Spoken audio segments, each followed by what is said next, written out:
Vancouver Hockey Show, Andrew Wadden, back once again with the healthy scratches. Nic Hauka, Jake Fraser. Apologies to everybody that missed our show last week because, well, we didn't put one out.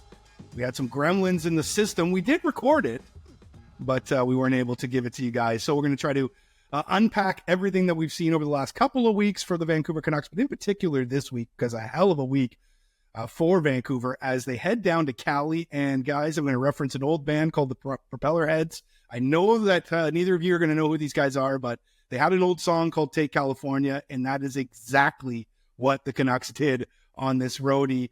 Wins in San Jose, Anaheim, and guys, I want to start with the LA game because, you know, we talked about it on the pod that never aired, that we thought that, okay, if you can get, 5 out of 6 points, 4 out of 6 points, that would be, a good trip. The free space on the bingo card being San Jose and Anaheim, they were able to take those. But man, what a W against the Kings, a 4-2 victory against a team that was playing very well. And I thought, top to bottom, I thought the Canucks were good. Like, I thought the goaltending was good. I thought the defense was good. I thought the forward group was good. But in particular, we got to start right here. Quinn Hughes, Nick, is absolutely on fire right now. 6 points on the trip, 5 assists. But man, was he dancing against the Kings. He absolutely was. The Red Hot Chili Peppers said, California, rest in peace. I think the Canucks kind of took that to heart on their road trip here. But I love the way Quinn's playing right now. And obviously Quinn has consistently been our best defenseman, arguably our best player for the last 3 years, right? He's playing differently now, though. He's super aggressive, pushing play. He's shooting the puck a ton more compared to what he was last year. I love it. It's awesome. He completely dictates play. Whenever he's on the ice, we have the puck in the other team's offensive zone, or if it's in our own zone, it's out quick, it's crisp, there's no turnovers. He is so valuable, and he's only making, 7.7 for the next 2 years? What a steal. Don't tell anybody. Yeah, huge value out of him, Jake. And again, yeah, the guy's going to hit an absolute home run on his next contract. But, well, they've got him on the cheap. Definitely take advantage of that. But what have you seen, though, Jake? And I know you're the hockey player amongst the three of us here. You're the one that played at the highest level of the three of us. Like, what are you seeing in Hughes' game that, is sort of separating him? Because Nick talked about the fact that he's putting pucks on net now. And Hughes, he's always got a off-season checklist of how he wants to get better. Clearly that was on that list. But what else do you see, Jake, that's really, elevating Hughes, which is crazy to say considering, what level he's already been playing at? I feel like every time I watch him, his edge work just season to season just seems to get better. The way he's able to walk the point, dance around guys. Like, he drew that one penalty in the first in that LA game because he's just so good on his edges. And I can't remember who it was, but they just had to clip his legs, take him out. Like, that's the only way to defend this guy. He is so, like, it's unbelievable watching him walk the point, dance around the zone. Like, he's got so much speed, but it's the sharp turns, the quick turns. Nobody else in the league can keep up with that. What about, and obviously we have to go here next if we're going to talk about the Kings game. Like, what about that hit from Tanner Jeannot on Brock Boeser, Nick? I mean, I don't think there's any way else to describe it as dirty, because it was. He had every opportunity to make it a clean hit, still clips his head. It just came down before we lit up the mics here that it's a 3-game suspension. I mean, it's technically 4 considering how, early it was in the game. But just an absolutely dirty hit from Jeannot. And I'm wondering, who's going to step up, for Brock Boeser the next time they face the Kings, which I think is pretty soon from now. I'll have to dive into the schedule here while you reply. But, man, just a shithead play by Tanner Jeannot. And honestly, he is a shithead anyway, so it's not really unexpected. Yeah, like, especially when you slow it down, it looks like he completely redirects his body. And it looks like it's, I hate to say it, but it does look intentional. It looks like he slows down and redirects his contact. It was shoulder, but it's directly to the head. He had every chance to lower his body. You just hate to see something like that, especially with Brock, who has been playing so well for us, and he's been just invaluable to us. To see that happen, it's just terrible. I think one of the big boys like Desharnais, or if Josh was back in the lineup, he's a pretty good fighter. Someone like that's going to have to take exception to that. Send a message. Yeah, I hated that hit. Like, just It was terrible. And it's a late hit too. Like Boeser makes a play on the puck's gone for a few seconds, and then he decides to jump into his head. I can't really get into it too much because I'll just get pissed off, but January 16th, boys. January 16th, mark your calendars. Next time they face off against the LA Kings. And, Canuck fans, like Jake there, is getting a little heated. I definitely want to see Jeannot in the lineup. Jake DeBrusk, guys, and I know that the podcast that never aired, but we talked about DeBrusk and how, listen, we know that he's a slow starter. It took him, I believe, his 10th game last year with the Bees to be able to score his first goal. I think that was his 11th game of the year this year to get his first. I could be wrong about that. But regardless, he gets 3 goals all on the road trip, 3 consecutive games. And it's good to see that it's coming around, guys, because, this is a guy that all of us circled to score 30 this year. Now he finally punches his ticket, which is great. If he can keep up this pace, he'll get there. Don't expect him to score every single night, but a very good road trip for Jake DeBrusk, and really good to just get the monkey off his back, right, Nick? Absolutely. Like, as we were saying in the last podcast that didn't air, like, he's doing the right things, and me and Jake both thought it's going to come eventually, and it finally did. And you know what? I think he's even elevated his play a little bit. He was everywhere in the LA game. Seemed like every time he was on the ice, he was making an impact play, getting a really good opportunity. He had a really good chance before he scored his goal against LA that almost went in. And the patience on that goal, that was filthy. To get the puck at the side of the net where you have a pretty high chance for a one-timer and just pump it, wait, and just walk Kempfer like that and tuck it. That's beautiful. And that's a player playing with really, really high confidence right now. Yeah, I was going to say... too. Yeah, go ahead there, Jay. I was going to say after, I don't know, like 3 games ago, if he's able to make that play with that much patience. Like there was that opportunity that he had, I think a couple episodes ago we talked about in the Devils game where he didn't hold on the puck long enough. Like he was kind of seeming like he was wanting to get pucks on net and panicking a little bit. But you can see the confidence is starting to get back. He's starting to regain that and playing a lot better. So speaking of confidence, I do want to talk about Kiefer Sherwood because I think he's brimming with confidence right now. But let's get to Elias Pettersson before we get to let's get to the bad before we get to the good. Now, I'm not saying that Petey's playing poorly because I think his game is starting to come around a bit. He's got his second goal of the season. This is fantastic. But guys, still 5 points, 12 games. What did he have? Just a single point on the roadie, I believe it was.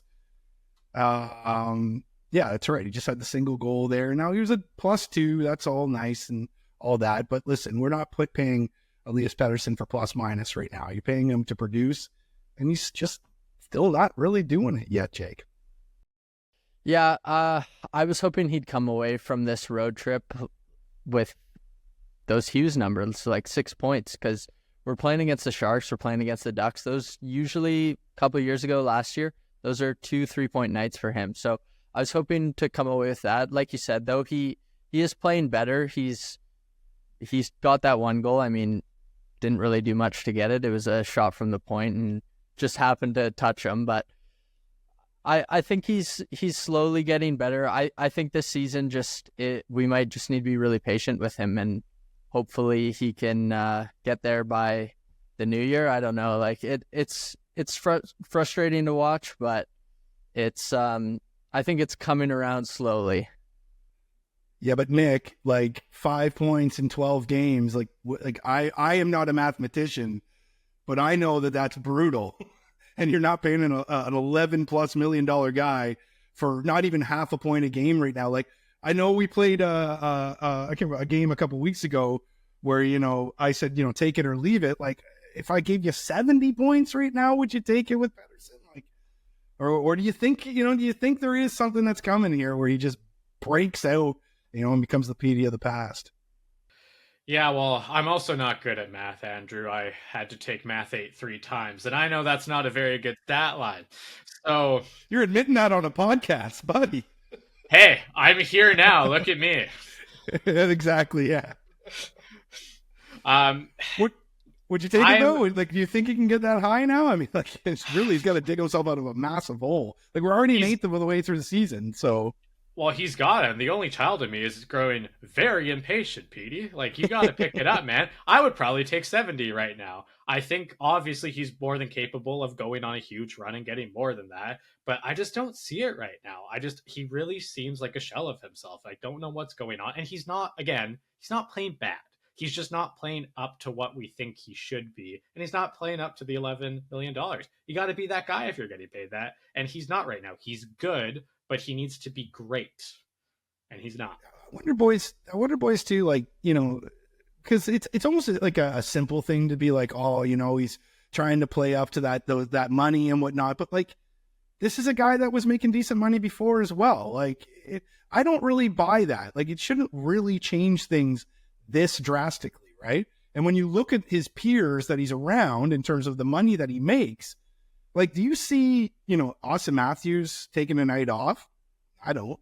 You know, do you see Nate McKinnon taking a night off? I don't. Connor McDavid, well, he had to because he had that ankle injury, but you don't really, you know what I mean? Like, these guys that are around him, like, they step up. And Jake, I'm just not seeing that right now from Elias Pettersson. No, they're not moving him or anything like that. Like, we've been down this road. It's not going to happen. But really, at some point, like, I don't really know what the message is going to be. Maybe the message is just a little bit of patience at the moment, like we're talking about. But like, at some point here, there is going to have to be a message sent, you know, from Rick Tocchet, from maybe management, who knows, that, hey man, like, you're getting paid to be, you know, a superstar in this league. And right now, like, look at where he is in team scoring. Like, he's right down the list right now. It's unacceptable in my opinion. Yeah, 100%. I mean, we're going to get into Kiefer Sherwood in a bit, and Kiefer Sherwood has more points. He's been a more impactful player for us, for sure. Like, that wasn't on my bingo card for this season for the Canucks. Like, there's no way that should be happening.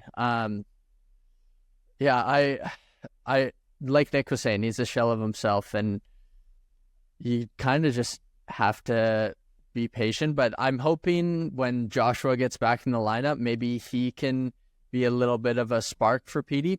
Put him with Joshua and Garland. Garland's been great with PD, been battling in the corners, really setting him up. He set him up for his first goal of the year. And Joshua, I think, can add something, some of that battle, some of that fire that PD needs to get going. You know what I think we should do? I think we should threaten him for trading back for Ilya Mikheyev and putting him on his line the rest of the year. Maybe that'll light a fire at him. Hey, Petey, you want beautiful passes ruined when you should be getting assists? Pick it up, man. The funny thing about Mikheyev is, you know, and those that know me know where my allegiance stands in terms of my support for a hockey team. I won't mention them on this pod, but the team that Ilya Mikheyev used to play for, not the Vancouver Canucks, the one before that, I saw that many, many, many times. Like, a guy that could just get to the net, and I know he's Russian, but he should be from Finland because he's got no finish whatsoever. And boy, did he love to bang a crest. Nobody loves to bang a crest more than Ilya Mikheyev. So maybe you're onto something there, Nick. Maybe that is the threat of bringing Mickey back might be what just solves PD. I am kind of, before we get away from PD though, I am wondering if maybe, like, you know, a benching, a demotion, something, you know. And we saw it. Look at what's going on in Boston right now. You know, Marchand got benched already. Pasternak got benched already. Now, things aren't as dire in Vancouver as they are in Boston. The Bruins are playing like absolute shit right now. But that being said, like, you know, at some point, you and I know you got to be sensitive with PD because he doesn't really take things very well. So at some point, I just feels like, you know, a message has to be sent. He does it. You guys all both know he doesn't take things well, right? And I'm sure they have to, you know, tiptoe around things when he's not in a mood or when he's in a mood. But it'll be interesting to see what happens with PD. And a big game on Saturday night against the Oilers. So let's see if Pettersson can step up in that game and, you know, go toe to toe with 97. Or maybe it's going to be Kiefer Sherwood that does that. Because I'll tell you what, Kiefer Sherwood is not backing down from anybody right now. I love the way he's playing. I love the hustle, the energy. Before we lit up the mics here, I said to you guys, he feels like he's the new Dakota Joshua this year of the team. And then the way he's producing right now, he very well could end up being that, you know, at the end of the year. He's got great chemistry with Heinen. And also, too, like, he is just an absolute pain in the ass out there. I know you guys heard it on the broadcast because it was plain as day when he went and tried to hit Zegras, and Zegras, totally pulled the pin on him and got out of the way, and he yells, "Fucking pussy!" Like, I just absolutely love that stuff, Jake. And you're an ex-player as well, and I'm sure you love it too. But not only that, like, you love having guys like that on your team. Like, they give you an energy boost alone when you see them out there, playing the way he does. Definitely. Like, guys like that, they're the favorites in the locker room. You love those guys. And going back to the Nashville series playing against him, I thought he was the hardest player on that team to play against. I was so pumped when we brought him in, and I didn't even expect anywhere near what we've got out of him so far. Like, I was expecting a fourth line guy that can come in and be an energizer, but he's producing. He's playing harder than almost anyone else on the team. Like, he's one of the more consistent players on the team. I've loved his game. I love what I've seen from him, and I think he's going to make a real name for himself here in Vancouver this season and beyond, hopefully. What is it with us and our third lines? How does Rutherford and how do they, it's just every year now, they seem to find this weird chemistry on the third line that creates great matchups for us and great zone time. It's great to see. I love the way they play too. They're so gritty, so hard on the puck. There's just so much energy, and you can tell they just love playing. It's a joy to watch them. It really is. And also too, like, guys like Sherwood, like, Tocchet just absolutely loves guys like him. Oh yeah, like, just loves him. And if you're Kiefer Sherwood and you were, in the offseason, thinking about where you were going to go, when the Canucks came calling, I bet you that was a massive positive for him to be like, yeah, I want to play for that guy. By the way, speaking of Rick Tocchet, this is real quick here, guys. I don't. You guys are gamers, or do you play video games? Yeah. Yeah, I assume because you're both in your 20s that you probably do. Yeah. So you're EA hockey fans, right? Did you guys see they put all the coaches in 25? Did you guys see Rick Tocchet? I don't expect. Where'd the hair come from? Well, okay, let's be real here. I could go on a tangent on this. I don't expect anything less from EA.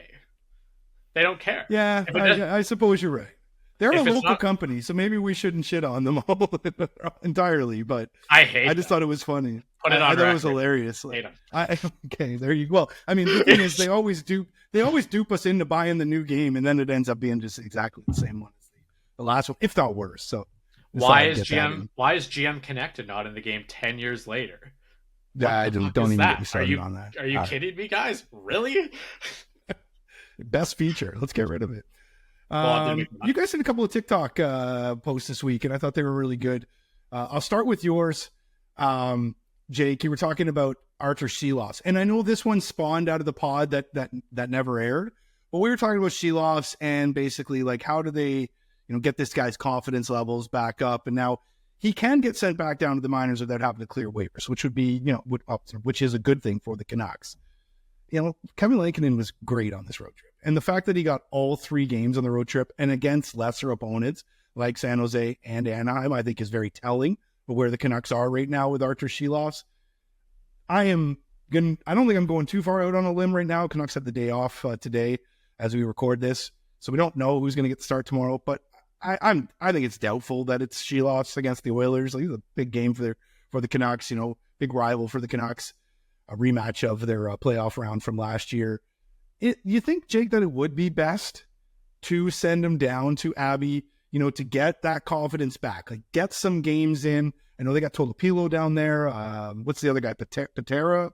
Like, maybe one of those guys can come up, give him a little sniff, give him a little, NHL lifestyle. But I think more than anything, because of the way that Lankinen's really been holding the fort, I think, the key is really because, we did see Thatcher Demko skating and on the road trip, but I don't know, guys, like, we keep seeing these updates, but all we see is them on the ice. We don't have any timetable for return. So I'm wondering if it is best to just get Silovs down there, get that confidence level up, let Lankinen sort of run with things for a little bit. And, because, like, look at the way things have gone, for most NHL teams. Like, you're running 3 goalies, you're running 4 goalies. And with the fact that Demko is just so up in the air in terms of his return, maybe it's best to start those wheels in motion, if you will, because you might need Silovs to be on top of his game, at some point in the season here. Yeah, I think sending him down to the minors, it's not going to hurt him. Like, development isn't a linear thing, and he's had some success at the NHL level, but it's just not working right now. And being able to clear waivers is such a huge bonus. You can just send him down at any time. And when we posted that, I think it was that night that Tolopilo got lit up against, I think it was the Ontario Reign or something. He let in 8 goals. But so maybe Patera's the guy as of right now. But Patera's got NHL experience. He's played games for the Golden Knights. Like, why not give him a shot? Give him one game. Lankinen's clearly the guy that's going to start until Demko's back. So give Patera a couple games and let Silovs get some more development and get some lesser competition down in the AHL, get his confidence back up. Where are you at with that, Nick? Like, you think it's a good thing, or do you think it could be a reverse sort of thing? Now, I don't really, because it just feels like he's got that demeanor. He kind of like, water off a duck's back, so to speak. But it can't feel great considering, at one point last year, like, there were people going out and buying his like pink paisley shirt to support the guy, right? So he's a folk hero there for a little bit. Now it's not so good. Yeah, your moment can just end like that. Hey? Yep. Yeah, part of me wonders, like, is this an Andrew Hammond run? I know we said that last week. It didn't air, and you said that a couple weeks ago too. You never know. I think for him, it's best to reset. I agree with Jake. I think he needs a little reset, get back to the fundamentals, back to the basics, lesser competition, build the confidence back up, and then come up and be ready to go again. And as you said, he doesn't seem to give a shit about anything. So I think he will have the attitude of, hey, you know what? Like, I'm not playing good enough. I don't care. I'm going to be okay. I'll get back into it, and I'll be ready to go when my name's called again. So. All right. You also talked about Dakota Joshua returning, Nick, but suggesting, okay, well, he's going to be returning, and, the defense needs some work right now. That third pair is, a work in progress. You mentioned perhaps, maybe they've traded a forward, to get some help with the D because they have some depth at forward. But when I look around, who potentially could be a trade chip, they're not trading Lekkerimäki, excuse me. Like, they're not moving him. That would be, unless you're absolutely swinging for the fences for like a top 6 guy or a top 4 guy. I just don't see that happening. So who holds value? Is it as simple as just Ratu? Because as we saw, nobody in the league wanted Nils Amon for free. So it's not like he's getting you anything. Is Ratu sort of the guy in some sort of package here? Yeah, I would say Ratu and a pick would probably be your best bet. I think Joshua kind of slides back in and probably replaces Boeser with Boeser being hurt. I think that might be the move. I think in sports, you're one of 3 things as a team. You're contending, you're rebuilding, or you're pretending, right? And I think the Canucks are at the point right now where they are contending, and you never know when your window is going to close, so you might as well go for it. Don't completely destroy and mortgage your future, right? But get a solid defenseman that can help out if need be, because really, even in our wins, like the Meyer-Soucy pair, they got a little bit better in the last 2 games, but they're not there for when we play better teams. I don't think, personally. I think they can't break the puck out as smoothly as before, as Soucy did last year. And that third D pair is pretty hit or miss. Like, Anaheim's goal was a direct reflection of Desharnais turning the puck over, right? So, like, I think we need to bring someone in.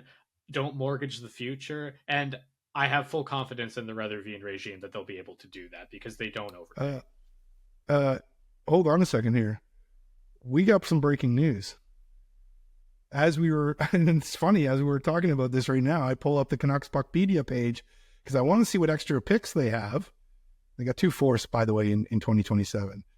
Daniel Sprong has been moved to the Seattle Kraken for future considerations, boys.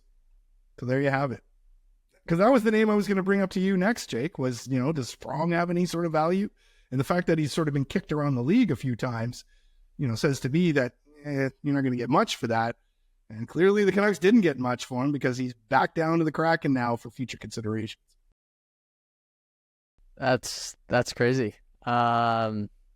future considerations. I don't personally love that move, especially with Boeser getting hurt last game. Like, I was thinking he could maybe be a guy to replace him in that top six and take on that power play role that Boeser plays and everything. But, well, I mean, maybe one guy that I was going to bring up earlier was Lekkerimaki. He's had, I think, 5 goals in his last 5 games. Maybe they're going to give him a shot now. I'm not sure. Yeah, it's funny. It's ironic that we're talking about this right now, and then this happens. But for a second there, I thought you were going to suggest that Lekkerimaki should be perhaps dangled as a trade chip. No, come through the screen after you. No way they're doing that. All right, well, there you have it, guys. So Daniel Sprong era in Vancouver. How many games did it last there? Not many for old Spronger. And I mean, if you're him as well, he did have some success with the Kraken. And if you're the Kraken, you're probably like, hey, we can get this guy clearly on the cheap, for future considerations. So, yeah, maybe good for Sprong to get down into Seattle. But at some point here, like, I don't really want to be trading with, potential, rivals, right? I know we really haven't got that Seattle-Vancouver sort of, bitterness just yet. But hopefully down the road, they're not going to be helping one another, if you will. All right, guys, big week ahead for the Canucks. And as I mentioned earlier, a couple of divisional games are coming up here, but I mentioned the Oilers. They're in town on Saturday night. We're recording this on Friday, so depending on when you guys listen to it, they'll face off against McDavid and the Oilers. Yeah, he's back in the lineup after having that ankle injury. Didn't keep him out for too long. But it's going to be a fun week, though. We're going to see McDavid and the Oilers on Saturday. Then you got Calgary, and of course, Calgary's always a fun time, and the Flames have been having themselves a decent year so far. But Horvat and the Islanders showing up on Thursday, and then it's the hometown boy, Connor Bedard, and the Chicago Blackhawks. Oh, and your favorite is coming too, Nick. Ilya Mikheyev will be back in town with the Chicago Blackhawks, so we can see him shoot some pucks right into the Canucks' chest. He could maybe boost Silovs' confidence a little bit. Maybe that's the game. There you go. We figured Just it out. give him a breakaway. Just give him a breakaway. Yes. There it is. Yeah. Don't send him to Abby. Just have him play against the Blackhawks. All right. For the Healthy Scratches, Nick and Jake, I'm Andrew Wadden. Thanks for listening, everyone.